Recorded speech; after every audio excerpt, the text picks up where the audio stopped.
We're sitting here with a buddy of mine, one of the most talented guys ever, in my opinion, the great Darrell Hammond. What's up, man? What's up, man?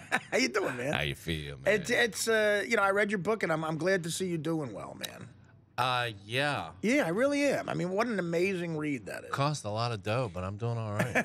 Yeah, me too. I mean, you can really get past a lot of illness, but it's going to cost if you have money. Yeah. Now, I went through the same thing, man. I had to go through. I went through psych wards. I went through rehabs.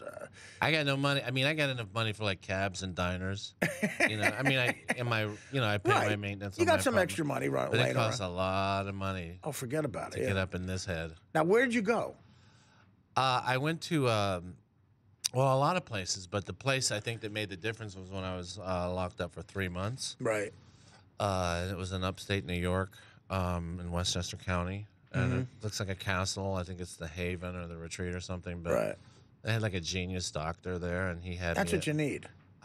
Yeah. See, I went to Silver Hill in Connecticut, which is like a real old big house, and I was locked up there for a couple of months. Yeah. And you know, it's intimidating when you first go there. You got to give it time, right? I mean, you're around other people that you're kind of well, I mean, the trick to a great shrink to me is a guy that can get up in your head, see what's going on, and not make it worse. Yeah, exactly. Because it's very easy to make it. Once you untap stuff, then you're in a territory where, okay, this could either get better or get way worse. I have been misdiagnosed so many times over the years. I mean, because like I would go to psych wards and they'd be like, you know, this guy's on Saturday Night Live and we can't have him jumping off a building when he leaves the place.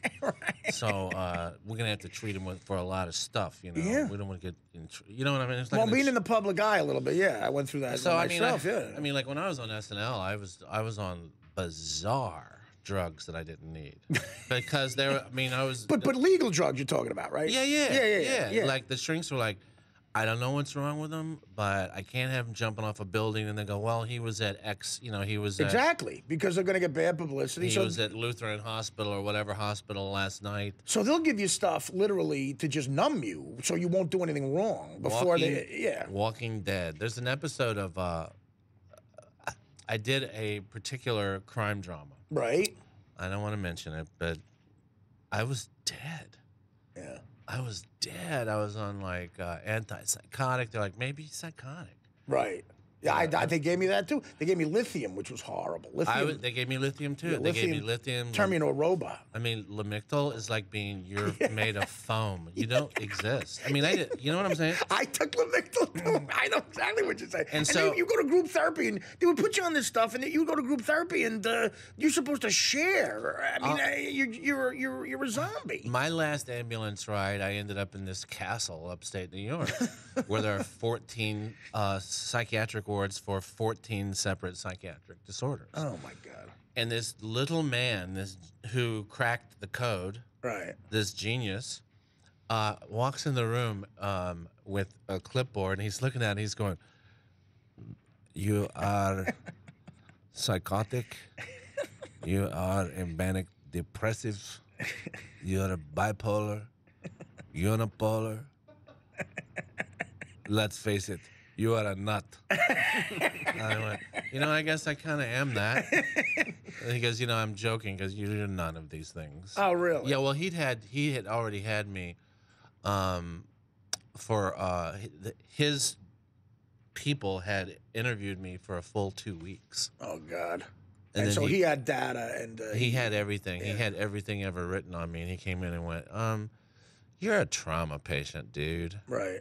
Which is basically saying that, like, stuff from your past. Yeah, it's like being a prisoner of war. Yeah. Or being a soldier that sees something, you know, pretty bad. Like, so stuff from your past is stuff that's in your head. And you can't... but the thing with me was, what was it? Right. What was it? You know, and here's a guy who had lots and lots of time with me and got up inside my head and found out what was going on up there. Yeah. Now, are you comfortable now that this is something? I'm on Wellbutrin, which is like very common. I mean, it's nothing. It's you know, it's Band-Aid. Well, for me, I could never figure out what it was either for years. And then a guy, similar thing, a guy like figured it out. And my father, when I was 18, he fell. He became a quadriplegic. He was like my hero. The last 4.5 years of his life, he couldn't move. And he came home, couldn't move from the neck down. He was a real physical guy. And that's how he died. We watched him die. And I found out later that I'm pretty sure he killed himself. With the help of a friend of his. Yeah. And I just, back then in the late 80s, no one got therapy. I was just working. I was trying to work for my family. My mother was working. We were on welfare. It was terrible. But every day I got up, and this hero of mine for the first 17 years of my life was just laying there, not able to move from the neck down. And these doctors eventually were like, you don't understand why that that was traumatic to you. It's funny how your brain will look at it and go, that doesn't count. Right. I mean, your brain will decide. He can't. As if a part of your brain is looking at the rest of the brain and going, he can't take this. Yeah. Now, you don't have to say what it was. I was just personal, but I mean, was it one thing they pointed to that happened to you? Yeah, really? Yeah. As a kid. Yeah. And so now, when you identified it, how did you begin to just get out of that? What'd you do? Just intense therapy or medication? Well, he didn't put me on hardly anything. Right. Yeah. Talk therapy though. I mean, I was on. I guess I was on some kind of drug while I was in there. I mean, something to calm me down. But he had me there for a long time. And then after that, there was aftercare, and that went on for a couple of years too. Yeah. But that's. I mean, I wrote the book. And there's very brave, by the way. I mean, I always wanted to write that book. Yeah. It's not like I thought I was going to make any money, and I didn't. Well, listen, I went through the same thing where I wrote a book too, where I tried to be honest, and it's kind of therapeutic too, right? Yeah, it is getting it out there. Yeah, and it's also a way of saying, hey, and there's nothing wrong with me. Something happened to me. Right. All right. Yeah. Look. I'm not defective. Right. And it's not my fault. Now, what I do from here on, It's up to you. Well, John was saying in the NFL, you were talking during a commercial about how. Do you think you have post-traumatic stress from stuff in the NFL? No. Well, you see, but you talked about getting hit and seeing one blue light, one red light, going back to the huddle, back to the huddle, and then just getting back in the huddle, saying, okay, break, thinking he knew the play, getting in a three-point stance and running plays when you didn't know what the hell was going on. Yeah. That's not traumatic. In front of thousands of people on TV, that's not traumatic to you? I don't think that was traumatic. No, I think that whatever happened inside my skull was traumatic. But I don't physically. Psychologically, psychologically, I a lot of stuff I don't even remember. Right. Just from. Because leading with your face, hitting people with your head. I once got knocked out. This is my last game I played as a football player. I got knocked out by a dude who later played in the NFL. Right. So he knew what he was doing when he was 18 years old, and I was 14. And there's such a huge difference between a 14-year-old and an 18-year-old. Big time, yeah. I mean, I'm like 138, and this kid's getting ready to go play for Florida State. Yeah, one guy's an adult, I mean, I'm talking about, you talk about humbling. Right.